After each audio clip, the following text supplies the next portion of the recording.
to another live coaching. We missed you last week because I was busy doing a Maui masterclass. It went well. We had a great group, we had a lot of fun, and yeah, a lot was learned, a lot was done. We had great conditions, wind every day. Maui in September is a great time to be here. September and May, I think, are the best months for getting into Maui. You have consistent wind.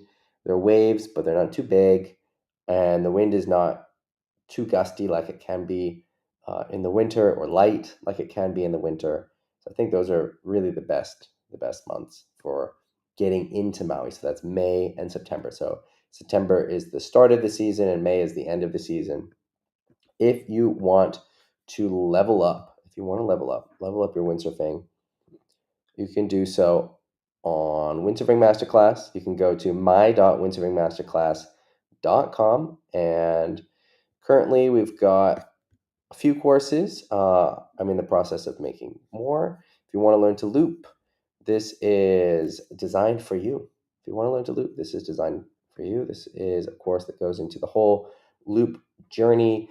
It's got exercises to do on land, understanding, deep dive understanding into what actually is happening in the loop, why the technique is what it is, what you need to think about, exercises to and drills to build skills. Because what I realized is a lot of people start getting into loops without actually having the skills. And so a lot of this course is about building the skills to be able to actually loop. So building a base of skills and learning the loop. Yeah.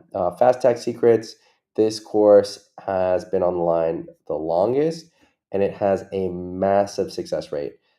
The Fast Tack course will improve your tax. If you want to improve your tax, you want to learn how to tack like a pro, this course is for you. Why learn to tack?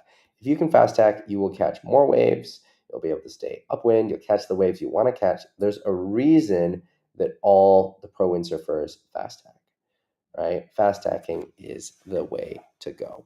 Um, and if you aren't interested in learning something technical like fast tacks or loops, but you want the advantage of the mindset secrets that are taught in these other courses, then Pro Mindset Secrets is for you. There's a lot about success strategy, how to think about windsurfing, how to think about training. Uh, the Mindset Secrets, this is very valuable. This is included in Learn to Loop, and some of this is in Fast Tech Secrets as well. But if you don't want to commit to those courses and you just want the Mindset Secrets for whatever it is you're learning, I recommend checking out this course. We also have the Shove It course. And the Shove It is a difficult move, so I recommend this only for more advanced windsurfers. It's not for beginners. All right, that's it for the courses. Let's get into the chat. Let's get into the Facebook group. We've got Kevin in the chat. He says, lots of sessions this week, mainly wave sailing. We got Tomas as well, little session today. Coaching his nephew in the waves. Awesome. Then off to Ireland. We got Christoph as well in Waddell. Nice. Jakob in the car with Suna, going back from Handsome from an amazing day. Love to hear it. Success all around. Awesome. Awesome. Awesome. All right, let's check out what's new. We got Mark in the chat as well. 4 sessions this week. So it sounds like it's been a good week for Northern Europe. All right, here are the questions. So Ellen says, committing to the top turn when backside wave riding, having a hard time having a hard time committing enough to get the back draft to push the sail back up. Yeah, the funny thing is, so I designed the Shove It success course to help teach Shove Its, but it also really helps improve backside wave riding, and especially with that commitment. So maybe the answer is taking the Shove It course, but also, aside from taking the Shove It course, making sure that you're going for that high five so that you have something to push against will help. Also, bringing the sail into the tail of the board is really helpful. So the sail is really in the tail of the board. And then when the body leans forward, the body's not actually leaning perpendicular to the board, the body is leaning more towards the tail. So it's like you're squaring your shoulders to the tail. And that's the secret about shove-its and backside wave riding that no one talks about, but makes a big difference. Makes a big difference. All right, we've got the chat going off. I'm going to get to the chat and then the other questions. So Jorg in the chat says, no surfing yet, still recovering. Matt had one session, 3-4 full on. We got George, who had a session at Third Ave yesterday. Matt wants to know how the masterclass went. Great. We had wind every day. A lot of windsurfing, a lot of learning. Good group.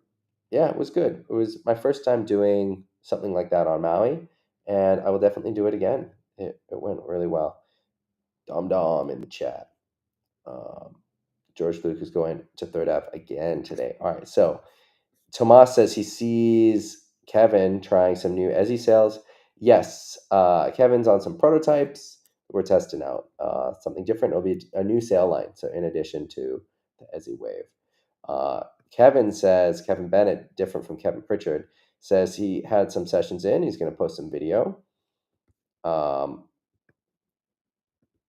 So Brandon coming out dry on planing jibes. I'm not sure, Brandon. Are you asking? Is that your question, or are you celebrating it? So are you coming? Have you been coming out of planing jibes this week, or are you looking for advice to come out of the planing jibes? So to come planing out of jibes on free ride gear, having a good carve is really important. I think getting low in the knees and then also not flipping the sail too early. So you want to hold the sail a little bit longer to keep the power in it, and then probably doing a wider radius. So something I notice is that people on the jibes tend to do these tight little radiuses, and I'm talking about kind of like on free ride gear, and then that kills your speed. You can do a really wide radius. So in the beginning, going for planing jibes, going for a wider radius, flipping the sail later, and really bending your knees, and those are going to help. Otherwise, get some video. Um, first first three tips would be, I'm just putting those down. But I wonder, you guys in the chat have a ton of experience. What do you think? What do you think? What are your tips for planing jibes? What are your tips for planing jibes? Ragnar says he had 3 sessions. Woo, nice. Mike says it's been great in Cornwall. So, what are your tips for planing jibes? Bend your knees, go for a wide radius turn, and don't flip the sail too early. All right. Next up, Axel says, repairs. Would a gel coat repair seal a hole? It depends how big the hole is. If it's a pinprick, yes. If it's bigger than a pinprick, no. If you're, I don't know if you need the micro balloons. Um,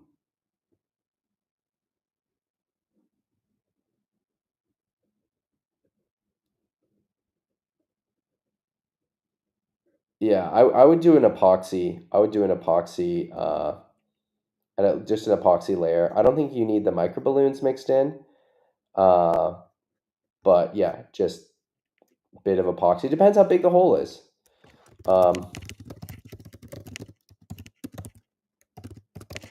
Put a picture.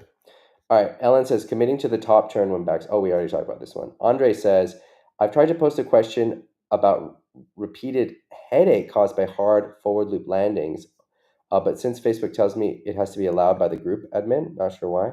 Huh, that's weird. I don't know why that is. Let's go in and see. Admin assist. What's happening here? Approve posts.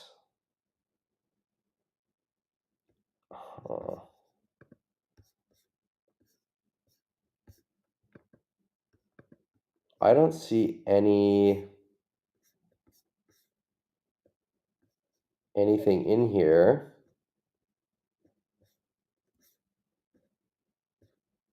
Huh. I am really unsure. I'm really unsure why that. why that's not working. Uh, I'm not sure. I don't see it in there that it's not approved. Uh, hmm. Interesting. I don't know. So Andre, I'll look into this, but meanwhile, I can answer your question here. So, has anyone ever had problems with headache after trying to forward loop? I'm currently in that stage where I always land pretty hard and flat on my back. I'm not able to water start. So, yeah, this is a tricky one. So, going more horizontal will help. Wearing an impact vest can help. Um, Sometimes impact vests can also make it worse. I know that's not very. I'm saying it can help, but it can also make it worse. It depends how you're landing. So sometimes the impact vest can make it worse because you get more whiplash because then your head goes back, but your body stays in one position. And it can also make it better if you're landing more just on your back, and that's what's causing the headache.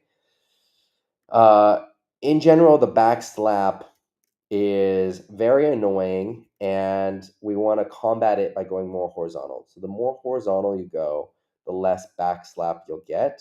The other thing is just reducing the number of attempts in a session. So it's cumulative. So if you're getting like 10 back slaps, you're going to get a terrible headache. If you only get one or two, you might not get a headache at all. So don't go for so many.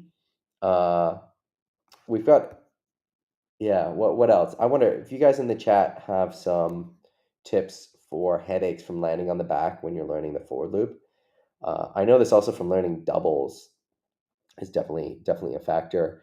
Going more horizontal will help. The more horizontal you go, the less the back slap will be. Backslap comes when it's more of a little bit more endo, a little bit under rotated. So really getting that last horizontal push will help. So really looking over that rear shoulder, pushing the gear forward.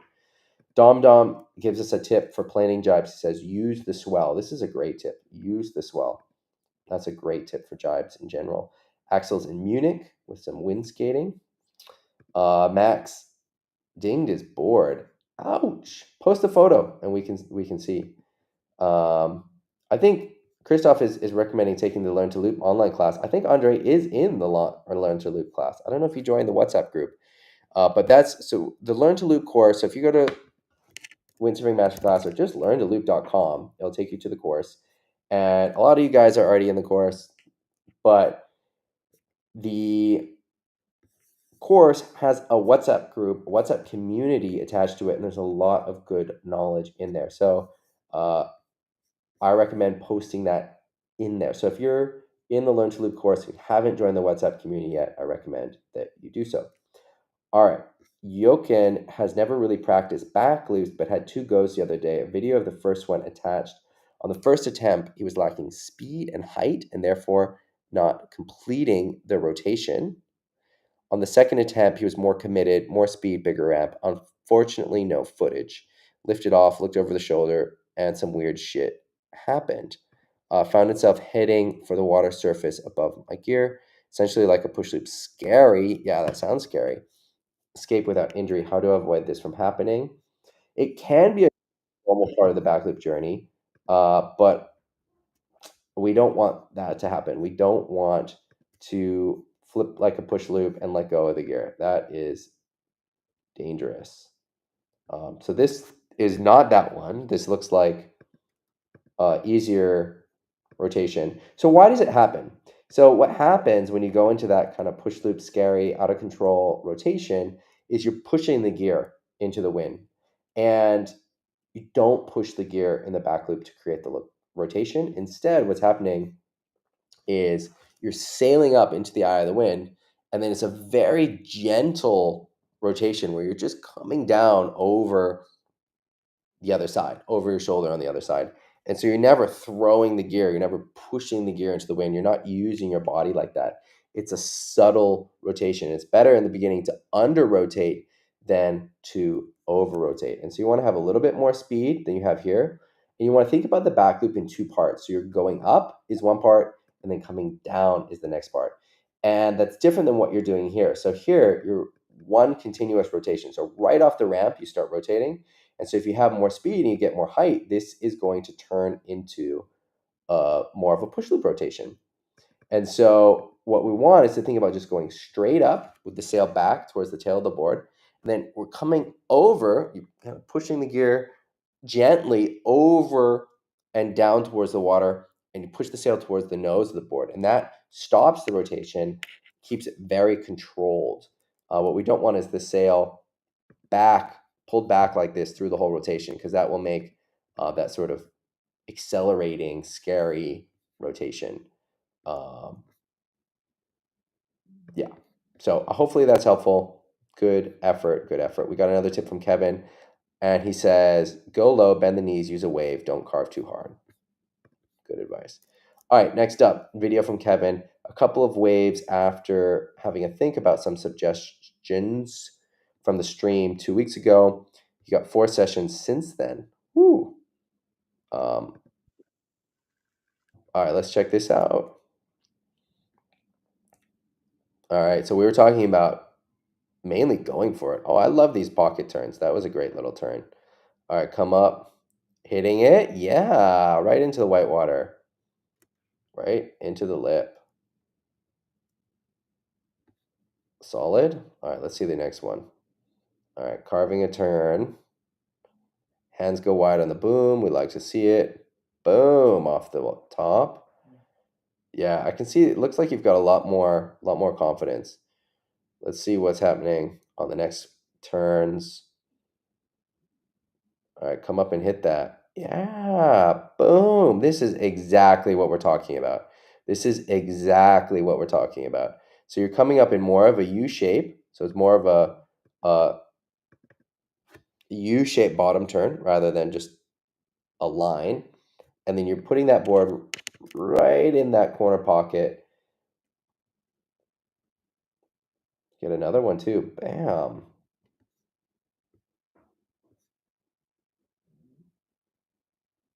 All right, let's keep watching. What's happening here? Boom, another one. Yeah, look. This is exactly what we've been talking about. Just hitting it. And these waves are a little bit smaller than some of the ones that you've posted before, but even when it's bigger, the same principles apply, and you're good enough. You're good enough to hit them here. It's a little bit bigger. Yeah. And so this is a perfect example. Because you didn't commit, the wave broke on you. So if you hit this thing, so here's the rule. Either you commit 100%, every bone of your body is committed, or you commit 0% and you get away from that section. And I do that sometimes. I'll try and find some video. I chicken out from sections. Sometimes I just something feels off and I'll turn away from the section, and then you're not even going close to it. It's 0 or 100. There's no in between. And so if you feel funky, you feel something's off, just straighten out. And the time to decide that is like right here. Otherwise, you're going up and you want to put your board right in that curl, because these like kind of in between turns where you're turning under it, then the wave breaks right on you. And the thing is that even if you fall, but you've put your board in this curl and you get that high five, you're going to get projected out. And even if you fall, then you're away from the most powerful part of the wave. Whereas if you're turning under it, then the most powerful part of the wave is going to break right on top of you, because the power dissipates after it breaks. But awesome progress. Awesome progress. All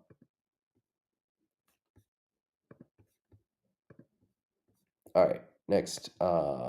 Nicholas says, landed his first 2 backies today, more of the rotation than up, then turn, but still sailed away. Nice.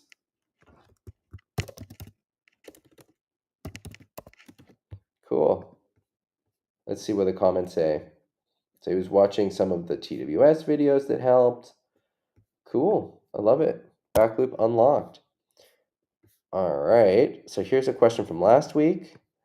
Kevin saying he's going to get some footage in. All right. Here is some video from Chris doing push loops in the gorge. And this looks a little scary. Looks a little scary. He bails very early, Chris. Whew, Chris, if you're watching this is a habit to break because you start getting out of the footstraps there.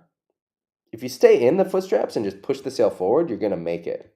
You're gonna land this. Your intro to the push loop, the beginning part, is super solid.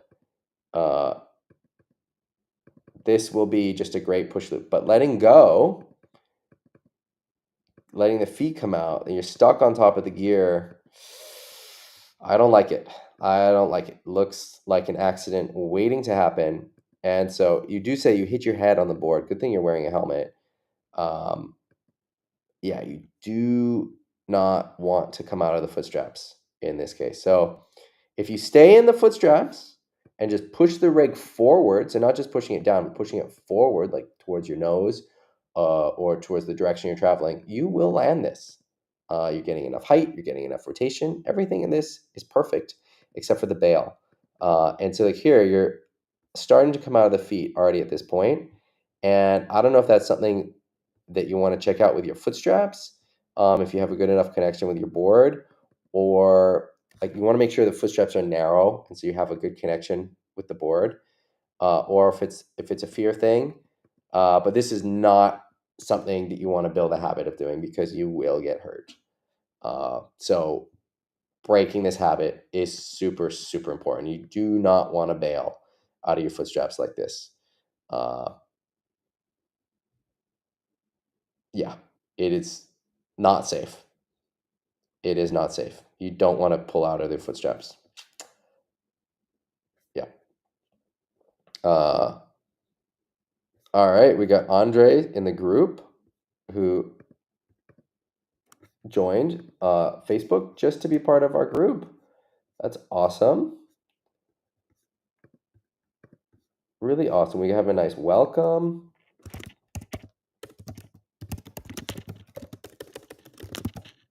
Happy to have you here. Love it. All right. Another push loop attempt from Chris. Um, ooh, another bail too. I don't like how these look. We have to kill this crab habit, Chris. Um,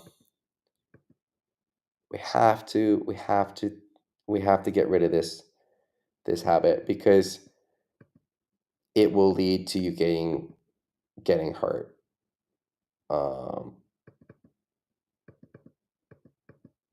yeah. Whew, I don't like seeing that. Oh, you're so close too. You're so close. You have a really good push loop rotation. So let's talk about what you're saying. So you're saying that you've heard that you need to pull hard with the masthead and snap the head back. Yes and no. I think the head doesn't have to throw. You can do push loops without throwing the head. Obviously, most of the push loops you see do have the head throw, but it's possible to do push loops without throwing the head. The head throw is a lot about style, but you can do a push loop without throwing the head. Uh, the main thing is that you're, like you said, you're pulling with the masthead, and so you get in this kind of upside down position, and then you're pulling with this masthead and pulling that through, like pulling it under you so that the sail is under you, so that you're on top of the sail. Another way to think about it is like a reverse cheese roll where you're rotating around the mast. And once you get on top of the sail, then you're in the clear because then the wind can come on the other side and it can push it up, hold it up. So you're trying to get on top of the sail so that it can get backwinded.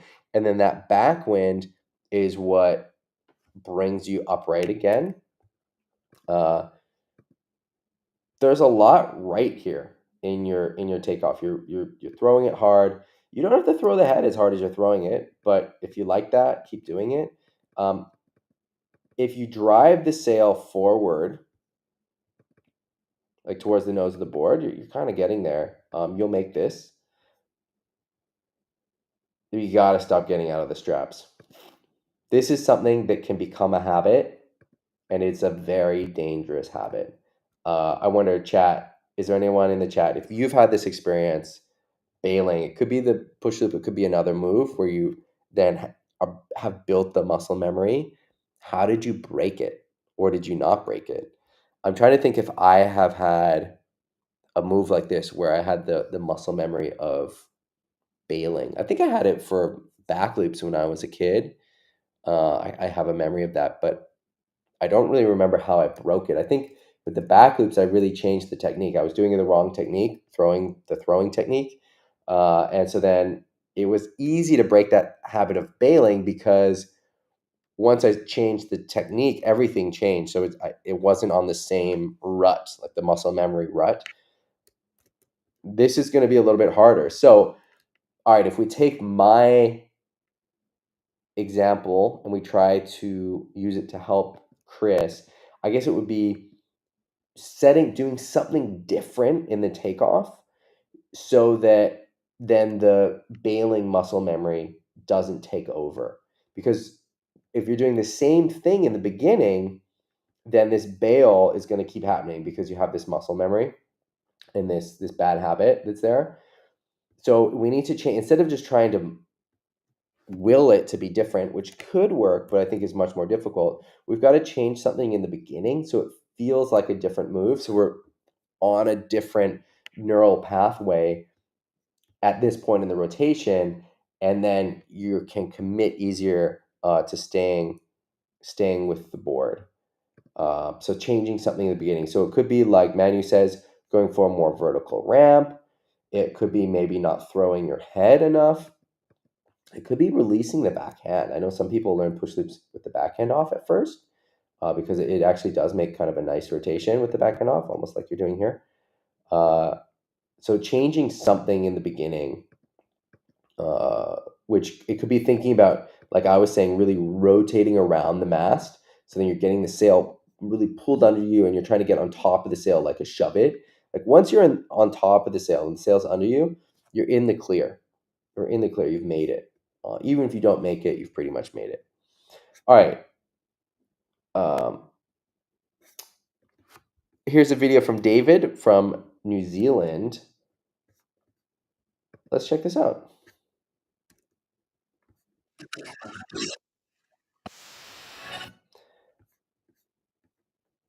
All right, let's see what's happening here. Meanwhile, we got Dennis in the chat. Powered on a 3.7 in the waves on Monday and got a new board. Wow, what board did you get? Dennis is one of the OGs from Windsurfing Masterclass. Been here a long time. And taken part in a lot of masterclasses as well in the Learn to Loop community. All right, what's going on here? New Zealand looks like a lot of fun. I want to go to New Zealand. When is the season, Kevin? When is the season? Good wave season for New Zealand. If I'm gonna do a trip, when do I go? Is it February? For some reason, that's in my head.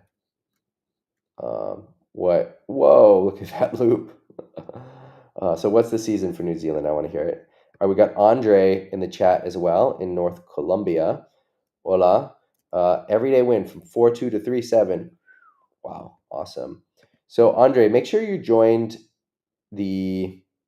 Oh, I'm frozen. Why am I frozen? Andre, make sure that you join the WhatsApp group for Learn to Loop, because your questions, like for example about the headaches and the back slaps, are a great question to put in that group.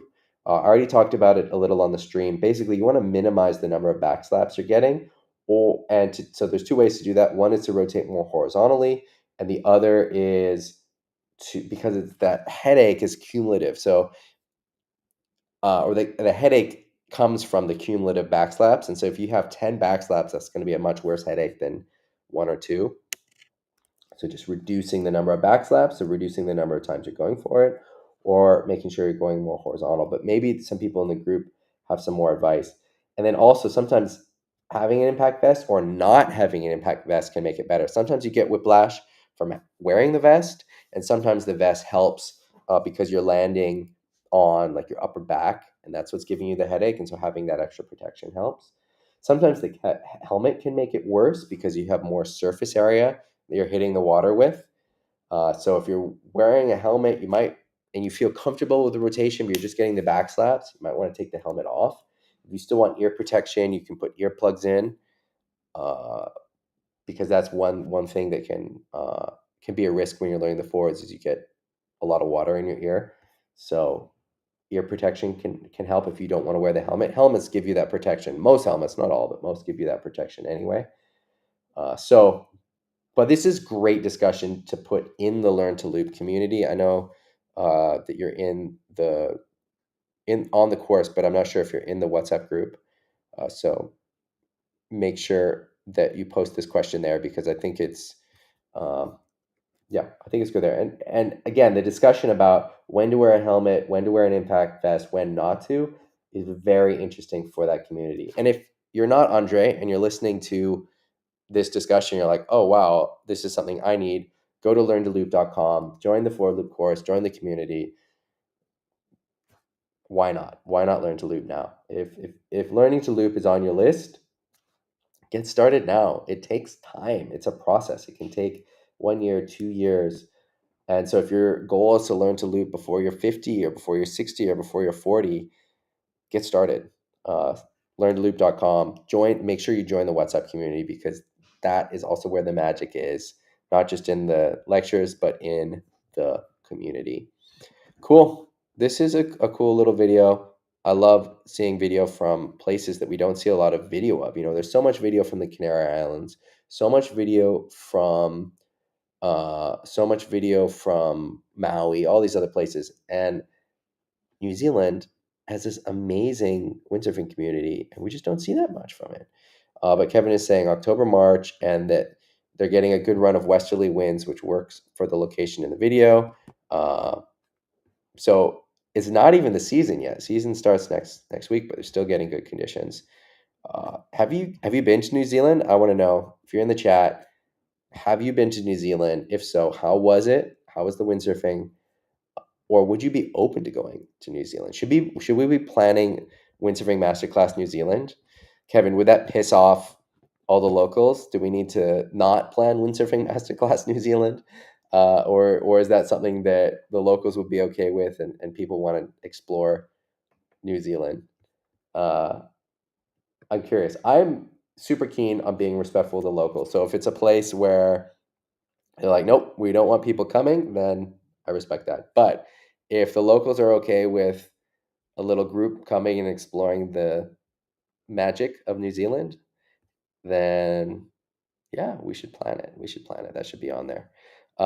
Andre, yes, you can join the WhatsApp group with your girlfriend's number. That's fine. That is fine. All right, let's get back to the Facebook group. So here's a video from Burned from Instagram.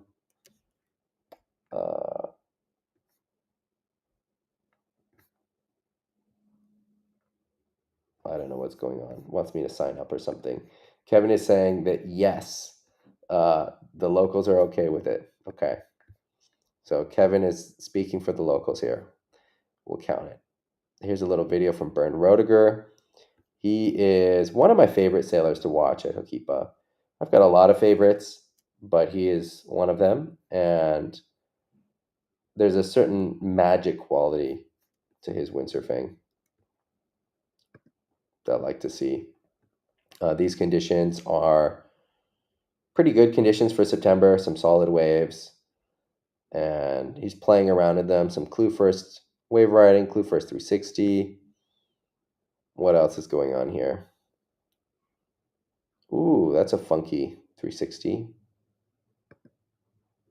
Ooh, some bigger waves. When is this from? Is this from now? I can't imagine this is from September. Waves generally don't look like this here in September. Oh, that was a weird one. Ouch. Here's another one.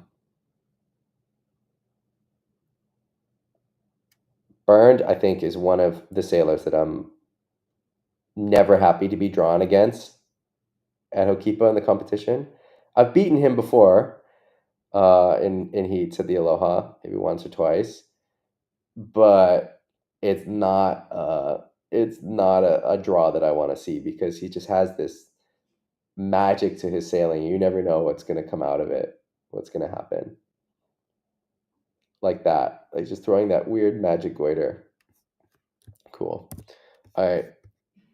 Derek says, has anyone sailed Cabarete? He's going in a few months and he's on the fence whether he should bring his 5.3. So Cedric is our local Cabarete person, but he hasn't responded. Wah, wah. So Cedric, if you're watching this, respond to Derek. Otherwise, Derek, you can reach out to one of the centers there and they'll be friendly and happy and give you some good advice. So I know there's a Vela in Cabarete. I'm sure there's some other centers as well. And I would just ask them, just be like, hey, I'm coming down. This is my way. Just exactly this question. I'll follow up with Cedric as well and get him to answer this question. My feeling is if you're 60 kg, that 5.3 is not going to be what's needed. I think 4 probably is the max that you'll need. All right, next up, we've got Andre working on his flat water back loops. Is this a good preparation for back loop in the waves? I'm not sure if it is. I think it's cool, and I would love to see you land these, but is it a good preparation for higher back loops? Maybe not. And the reason for that is that when you're doing such little back loops, you have to rush the rotation around. And in the waves, one of the most important things about doing a good back loop is being patient with the rotation, going up and then coming down, which you are doing a good job of here on the lake. I like seeing that you're going straight up before you're thinking about the rotation. But what I do want to see is that you're using your head more. So your head right now is looking still up. At this point, where you're at the apex of the rotation, you're starting to rotate. The head's got to be torqued around, especially on these little backlips, trying to see your landing. And because you're trying to see the landing, you don't have much height, means that you've got a lot more twist in your upper body. So your upper body is really twisted around trying to get that landing. So here you're looking over your shoulder, which is good, but you're not looking all the way at the landing. So the landing is going to be somewhere here. So you've got to be twisted around so that you can see where you're going to land. And here you're looking still at the boom and already starting to bail. So the first thing would be get the head twisted around. Second thing would be not to bail. Twist your head around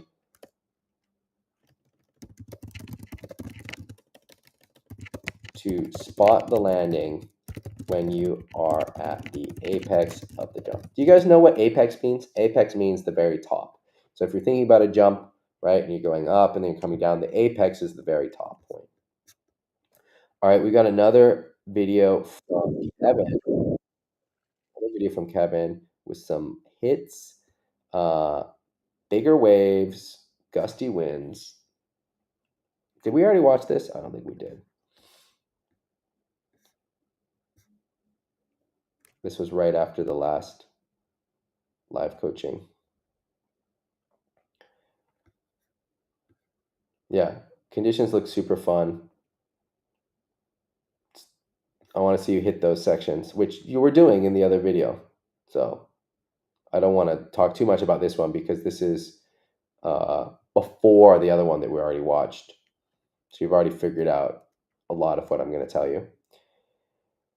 I am in the process of coming up with the calendar for masterclasses for next year, for in-person masterclasses. On the short list, Morocco. Morocco's been a success every year, and I'm stoked to go back there. And the other spots, there's some up in the airness to it. I'd like to do Maui again. So Morocco, Maui are on the short list. Then otherwise, what I'm considering is doing Gran Canaria again.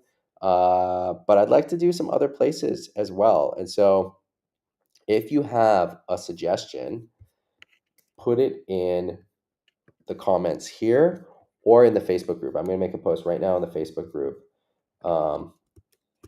Where would you want to go on a windsurfing masterclass in 2026? And what looks best? Like that, maybe?